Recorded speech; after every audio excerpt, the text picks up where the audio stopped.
आघात प्रेमाचा. लेखिका प्रिया उंबरकर. वाचक स्वर सिद्धी गायकर.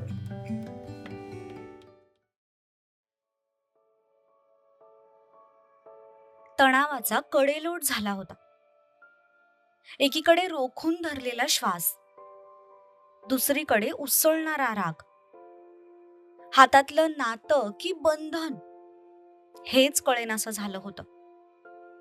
नजरा भिडल्या होत्या, पण शब्द अजूनही अडकले होते. एक पाऊल पुढे गेलं तर सगळं बदलणार होतं, आणि एक चूक झाली तर नात्यांची राख होणार होती. पुढे काय होईल? सत्य उघड होणार की वादळ अजून भडकणार?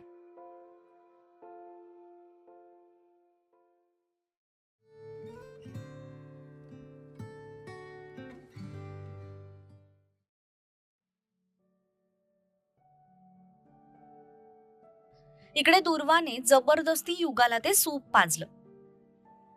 तिला तर घशाखालून एक घोटही उतरत नव्हता. तिचं सगळं लक्ष सध्या बाहेर गेलेल्या सक्षमवर लागलं होतं.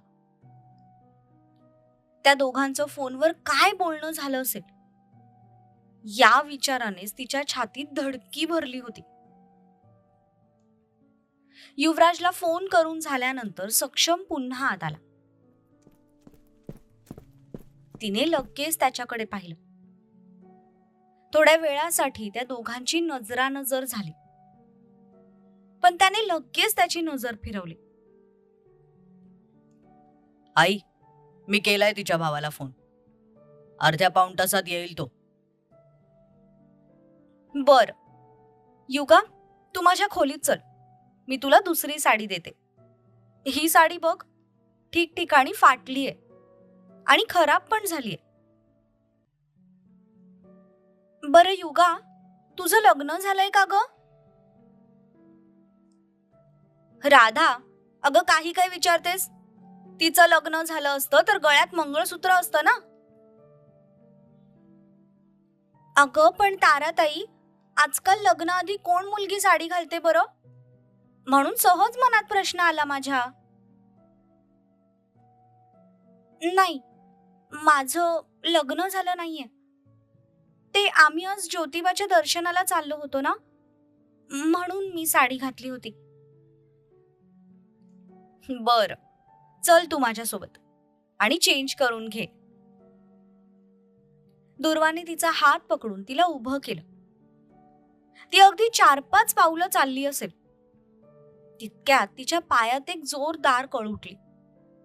तसा तिचा तोल गेला. तिने घाबरून लगेच दुर्वाचा हात पकडला, पण दुर्वा बेसावध असल्यामुळे तिला पटकन काय करू ते कळेनासं झालं. युगा पायाला पकडून ओरडली. तसंच सक्षमचं लक्ष त्या दोघींकडे गेलं. तो घाईघाईत पुढे झाला आणि त्याने एकाच वेळी दोघींच्याही हाताला पकडत दोघींनाही सावरलं. नीट चालताच येत नाही का ग तुला? प्रत्येक वेळी कशी काय धडपडत असतेस? समू, अरे कसा बोलतोयस तू तिच्याशी? बिचारीच्या पायाला लागले आधीच. तिला काय हौस आलीये का असं लंगडत चालायची?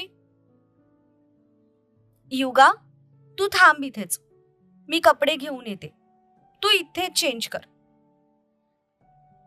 दुर्वाने तिला पुन्हा बेडवर आणून बसवलं. सक्षम मात्र वैतागलेल्या नजरेने तिच्याकडे बघत होता. दुर्वा आणि माई बाहेर निघून गेल्या. बरं युगा, जेवण करतेस का ग तू? नाही नको, आत्ताच सूप पिले ना मी, त्यामुळे भूक नाहीये. बर, मग तू थोडा वेळ आराम कर. काही लागलं तर सांग, आम्ही बाहेरच आहोत. तिला आराम करायला सांगून राधा आणि तारा सुद्धा बाहेर निघून गेल्या. आता त्या रूम मध्ये फक्त ते दोघे होते. त्याने एक नजर तिच्याकडे पाहिलं आणि तो सुद्धा बाहेर जायला निघाला. अहो, बाहेर पाऊल टाकणारच होता. तितक्यात तिचा आवाज त्याच्या कानांवर पडला. तसं त्याचं बाहेर जाणारं पाऊल जागेवर थांबलं. त्याला कारणही तसं होतं. तिने तशाच प्रकारे त्याला आवाज दिला होता जसं त्याची आई त्याच्या बाबांना द्यायची. तिचं ते प्रेमळ आवाजातलं अहो ऐकून एका क्षणासाठी त्याच्या मनाची चलबिचल झाली. त्याने लगेच मागे वळून तिच्याकडे पाहिलं. ती पुन्हा उठून उभी राहिली होती. युवराज काय म्हणाला? ती पाऊल टाकत त्याच्या दिशेने येत होती. Wait, don't walk. पाय दुखतोय ना, मग चालतेस कशाला? मी ठीक आहे, तुम्ही सांगा ना. युवराज काय म्हणाला? चिडला होता का तो खूप? माझ्याबद्दल काही बोलला का? तिने एका मागोमाग त्याला प्रश्न विचारायला सुरुवात केली. पण तिच्या प्रश्नांनी तो संभ्रमात पडला. तिच्या आवाजात त्याला एक भीती जाणवत होती. बोलवलंय मी त्याला इथे, येईलच तो थोड्या वेळात. तू जाऊन आराम कर.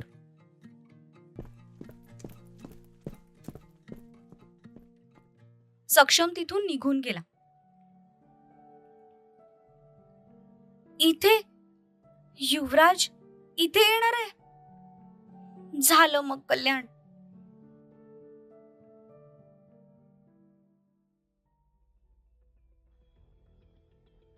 आऊसाहेब, ताईसाहेब सापडलेत.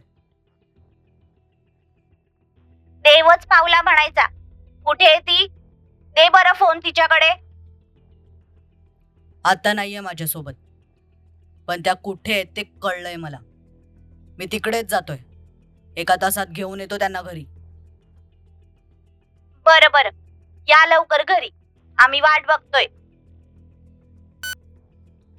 सक्षम पाटील, माझी बहीण तुझ्या घरात आहे म्हणून आज तुझ्या घराची पायरी ओलांडणार आहे मी.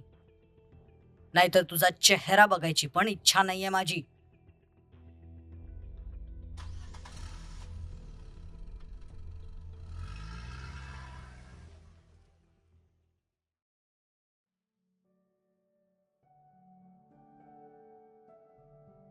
इकडे दुर्वाने युगाला तिची साडी दिली. तिला चेंज करायला मदत केली. युगा मध्ये मध्ये दुर्वाच्या चेहऱ्याकडे बघत होती. दुर्वाचा चेहरा दिसायला खूप शांत वाटत होता. पण त्या शांत चेहऱ्यावर एक वेगळाच नूर युगाला जाणवला. चल, बाकी सगळे बाहेर आहेत. थोडा वेळ आमच्या सोबत बसतेस का?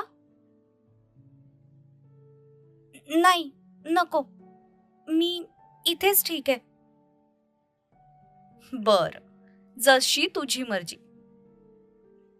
बरं, तुझ्या घरी कोण कोण असतं? वडील आहेत, आजी आहे आणि छोटा भाऊ आहे. आम्ही चौघेच असतो घरात. छोटच कुटुंब आहे मग. तू घरातली एकुलती एक मुलगी आहेस का? हो. मग तर तुझे खूप लाड होत असतील ना? आमच्या घरात पण एकच मुलगी आहे. सगळ्यांना तिच्यासाठी काय करू आणि काय नको असं होत असतं. एखाद्या राजकुमारी सारखंच जपतो आम्ही तिला. तुला पण सगळे असंच जपत असतील ना? तिने मन मोकळं करावं यासाठी दुर्वाने विषय काढला. पण ती जे काही बोलली ते ऐकून युगाचे मात्र डोळे पाण्याने तुडुंब भरले. तिने लगेच स्वतःच्या हाताकडे पाहिलं. अजूनही मनगटावरचं ते काळं निशाण पूर्णपणे गेलं नव्हतं. पांगडी हरवली म्हणून तिच्या आजीने तो चटका तिच्या हातावर नाही तर तिच्या मनावर दिला होता. अशा कितीतरी जखमा अंगावर घेऊन फिरत होती ती. त्याचे घाव जरी भरले असले तरी त्या जखमांमुळे ज्या जखमा तिच्या मनावर होत गेल्या त्यांचे घाव मात्र अजूनच तीव्र होत चालले होते. काय ग युगा, कोणत्या विचारात हरवलीस? नाही, काही नाही. आई, दोघी बोलतच होत्या तितक्यात दारातून सक्षमने दुर्वाला आवाज दिला. आई, माईने बोलवलंय तुला. ओके, तुझा भाऊ येईपर्यंत तू आराम कर, मी आलेच. दुर्वाने तिच्या गालावर हात ठेवला आणि ती उठून बाहेर निघून गेली.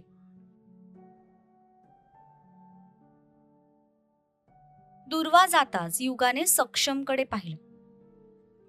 नेमकं त्याने सुद्धा त्याच वेळी तिच्याकडे पाहिलं.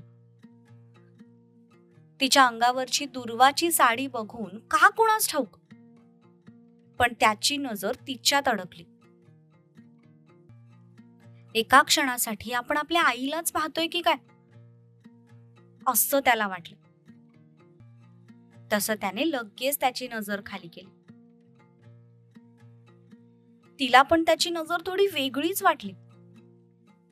तसं तिने लगेच साडीचा पदर खांद्यावरून व्यवस्थित ओढून घेतला आणि अंग गोळा करून बेडच्या एका कोपऱ्यात बसली.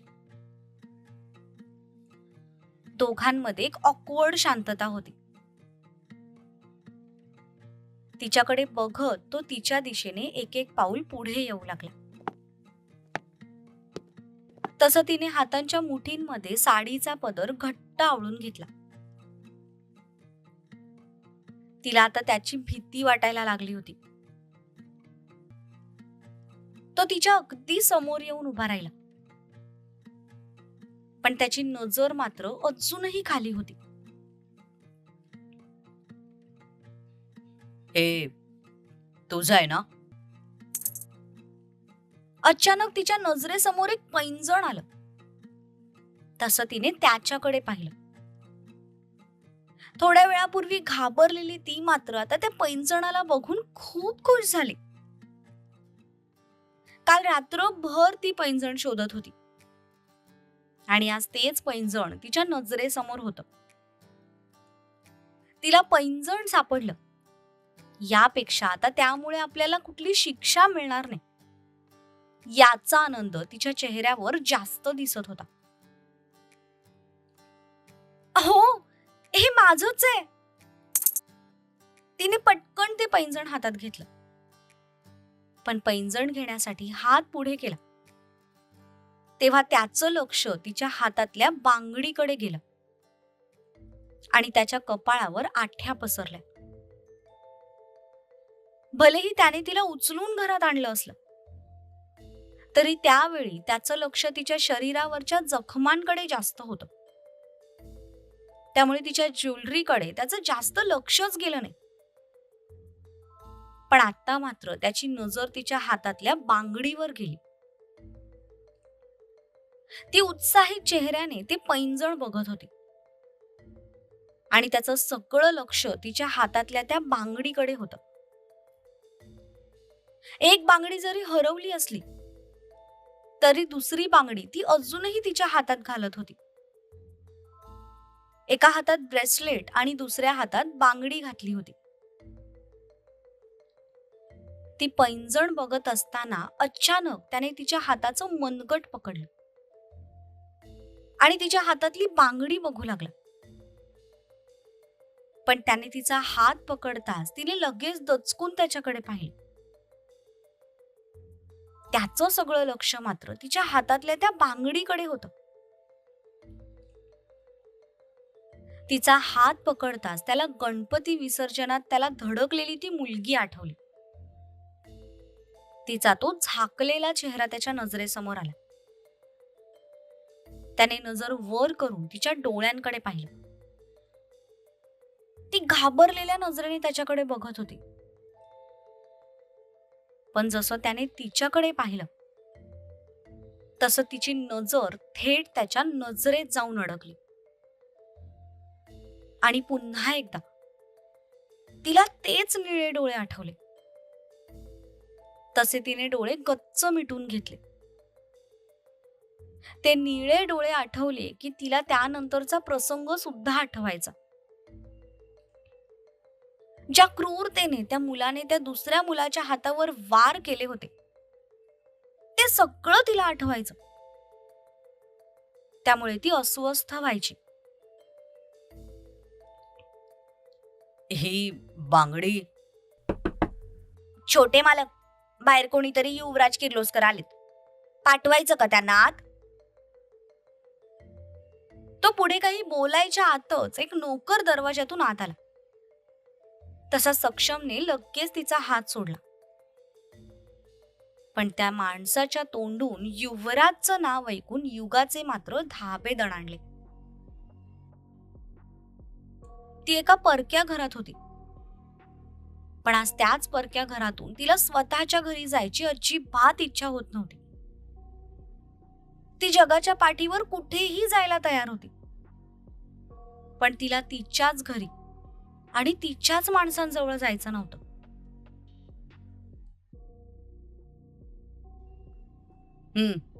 पाठव. तो नोकर जातात सक्षमने पुन्हा एकदा तिच्या हातातल्या बांगडीकडे पाहिलं आणि सुस्कारा सोडत तो बाहेर जायला निघाला. प्लीज युवराज सोबत कोणते वाद घालू नका हा. तुमचा जो काही प्रॉब्लेम असेल तो तुम्ही नंतर एकमेकांना भेटून सोडवा, पण प्लीज माझ्या भावामुळे तुमच्या घरातलं वातावरण खराब करू नका. तुमच्या घरातली माणसं खूप चांगली आहेत, उगीच ते डिस्टर्ब होतील. मी विनंती करते तुम्हाला.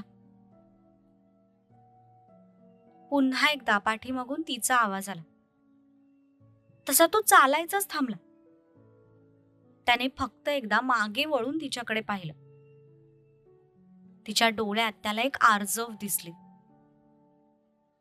तिच्याकडे बघत त्याने एक दीर्घ श्वास घेतला आणि तो बाहेर निघून गेला.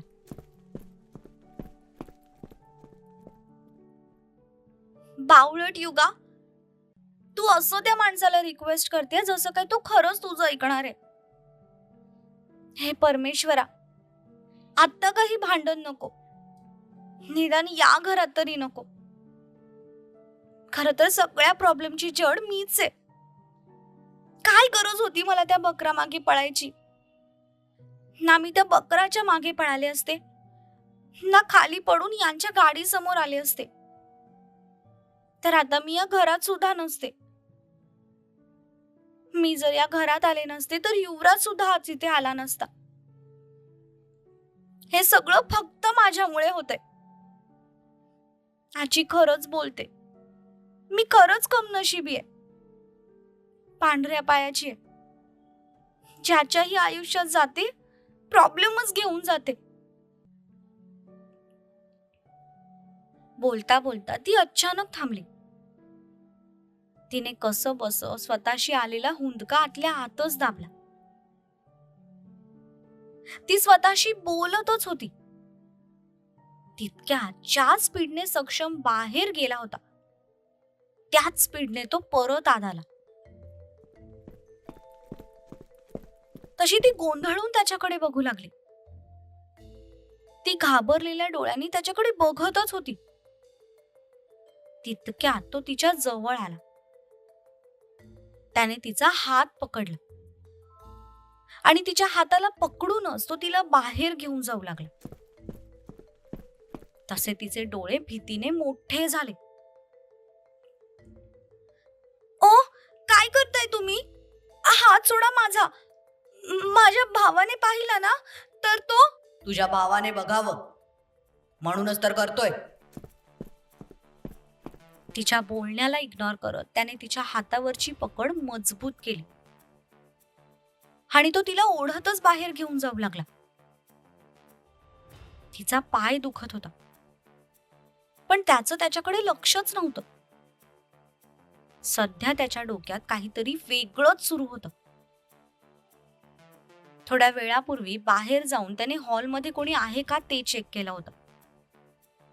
माई त्यांच्या रूममध्ये गेल्या होत्या. दुर्वा पण माईंसोबत रूममध्ये गेली होती. तारा आणि राधा ऑलरेडी त्यांच्याच रूममध्ये होत्या. दर्श पण त्याच्या रूम मध्ये स्टडी करत बसला होता. ध्रुवला तर सक्षमने सक्त ताकीद देऊन तिथून कटवलं होतं. त्यामुळे आता भल्या मोठ्या हॉलमध्ये कोणीही नव्हतं. सक्षमने तिचा हात पकडला आणि तो सरळ तिला मेन दरवाजाच्या दिशेने घेऊन जाऊ लागला.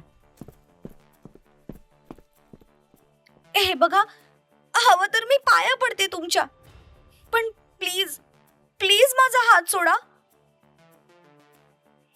ती रिक्वेस्ट करत होती. पण तो काही तिचा हात सोडायला तयारच नव्हता. तो तिला घेऊन मेन दरवाजाजवळ आला. त्याने एकाच हाताने तो बंद दरवाजा उघडला.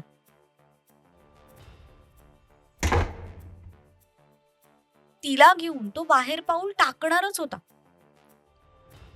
तितक्यात युवराज त्यांच्या समोर येऊन उभा ठाकला. आता उंबऱ्याच्या अलीकडे सक्षम आणि युगा उभे होते आणि पलीकडे युवराज. युवराजचं लक्ष युगाच्या हाताकडे गेलं. तिचा हात सक्षमच्या हातात बघून त्याच्या डोळ्यात अक्षरशः जाळ उतरला. त्याने खूप रागात सक्षमकडे पाहिलं, पण सक्षमच्या चेहऱ्यावर मात्र एक खुनशी हास्य होतं.